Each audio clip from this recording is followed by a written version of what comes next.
तो क्या आपने भी वो पेंगुइन वाली वीडियो देख ली, या फिर सिर्फ मुझे ही डीएम्स आ रहे हैं कि एक्सप्लेन? और अगर नहीं देखी है तो मैं थोड़ा कॉन्टेक्स्ट दे देता हूँ। दरअसल 2007 में अर्जेंटीना की बर्फीली पहाड़ियों में डायरेक्टर वॉरेन हेrzog एक डॉक्यूमेंट्री शूट कर रहे थे जिसका नाम था encounters at the end of the world. और उन्होंने उस दौरान एनिमल हिस्ट्री की एक ऐसी चीज कैप्चर की जो इससे पहले कभी रिकॉर्ड नहीं हुई थी, कि हजारों पेंगुइन की भीड़ में उनकी नजर गई एक ऐसे पेंगुइन पे जो सेंटर में था। कि वो पेंगुइन ना तो खाने की तलाश में समुद्र की ओर जा रहा था, ना ही अपनी कॉलोनी के पास वापस लौट रहा था। वो बस मुड़ा और चल पड़ा उन पहाड़ों की तरफ जो यहाँ से 70 किलोमीटर दूर थे। वहाँ आगे ना तो खाना था ना पानी, बस एक यकीनन मौत। और डॉक्टर एनिली ने बताया कि अगर हम उसे पकड़कर वापस कॉलोनी में ले भी आते तो भी कोई फायदा नहीं, वो वापस मुड़ता और उन्हीं पहाड़ों की तरफ चल पड़ता। पर सवाल ये है, मगर क्यों?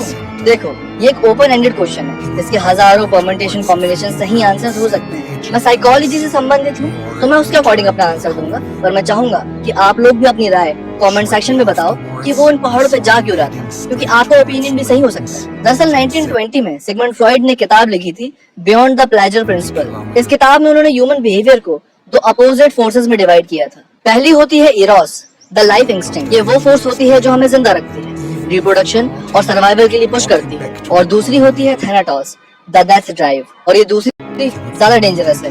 फ्रॉइड कहते हैं कि life is full of tension, और थैनाटोस फोर्स का मतलब है उस टेंशन को खत्म करकर कंप्लीट साइलेंस में वापस लौट जाना। पर अब फ्रॉइड ने ये थ्योरी हमें डराने के लिए नहीं, हमें जगाने के लिए दी थी।